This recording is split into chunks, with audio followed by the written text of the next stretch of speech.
নমস্কাৰ বন্ধুসকল, মই আজি আকৌ এখন কিতাপৰ কথা ক'বলৈ এই ভিডিঅ'টো বনাইছোঁ। ভিডিঅ'টো সকলোৱে শেষলৈ চাব বুলি অনুৰোধ জনাইছোঁ। মই আজি ক'ব বিচৰা কিতাপখন হ'ল হীৰেণ ভট্টাচাৰ্যৰ কবিতা। 1957 চনৰ পৰা 2012 চনলৈ তেখেতৰ দ্বাৰা লিখিত আটাইবোৰ কবিতা ইয়াত প্ৰকাশকে প্ৰকাশ কৰিছে।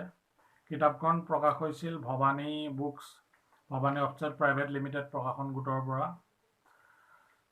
কিতাপখনৰ প্ৰথম প্ৰকাশ হৈছিল ফেব্ৰুৱাৰী 2011, দ্বিতীয় প্ৰকাশ ছেপ্টেম্বৰ 2011, তৃতীয় প্ৰকাশ জুন 2013, চতুৰ্থ প্ৰকাশ জুলাই 2015, পঞ্চম প্ৰকাশ জানুৱাৰী 2018।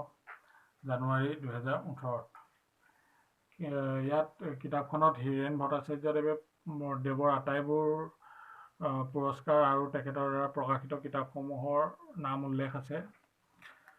মই সূচীপত্ৰটো এবাৰ সকলোকে দেখুৱাব বিচাৰিছোঁ।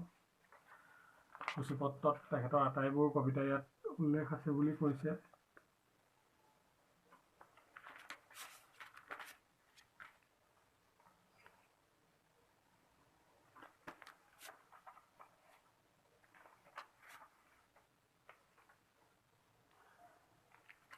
তেখেতে উৎসৰ্গাত লিখিছে, পুষ্প দিয়া পুজিলোহেঁতেন ভ্ৰমৰে চুমিলে।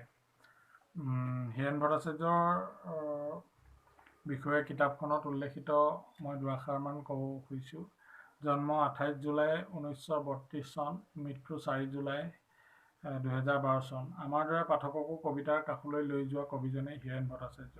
কবিতাই তেওঁৰ জীৱন, তেজ, ঘাম সকলো উপলব্ধি, নিতৌ নতুন শব্দমালাৰ সৃজনশীল বিস্তাৰ।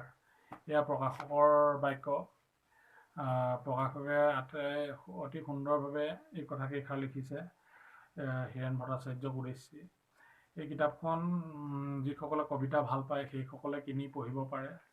এটা কথা সঁচা কথা যে যিসকলে কবিতা সকলোৱে ভাল পায়, কবিতা গান, যিসকলে কবিতা লিখিব বিচাৰে বা কবিতা লিখিবলৈ মন যায় কিন্তু শব্দ নোলায়, তেনেকুৱা ব্যক্তিসকলেও এই কিতাপখন পঢ়িব পাৰে। পঢ়ি যথেষ্ট লাভান্বিত হ'ব বুলি ভাবোঁ, কিয়নো এই কিতাপখনত হীৰেণ ভট্টাচাৰ্যই তেখেতৰ আটাইবোৰ কবিতা প্ৰকাশ হৈছে, যাৰ ফলত আমি নতুন নতুন শব্দ কিছুমান শিকিব পাৰোঁ। যিবোৰ শব্দ আমি দৈনন্দিন জীৱনত প্ৰয়োগ কৰা নাই বা পোৱা নাই, তেখেতে সেইবোৰ শব্দ কবিতাত প্ৰয়োগ কৰিছে বা তেখেতে ব্যৱহাৰ কৰিছে। সেই শব্দবোৰ আমি নতুনকৈ শিকিব পাৰোঁ। তেখেতৰ এটা মই ইণ্টাৰভিউত চাইছিলোঁ, তেখেতে কৈছিলে এই শব্দবোৰ মই কোনো অভিধান বা কোনো গ্ৰন্থত পোৱা নাই, এইবোৰ মোৰ ব্যৱহাৰিক শব্দ, মই দৈনিক ব্যৱহাৰ কৰোঁ এইবোৰ শব্দ।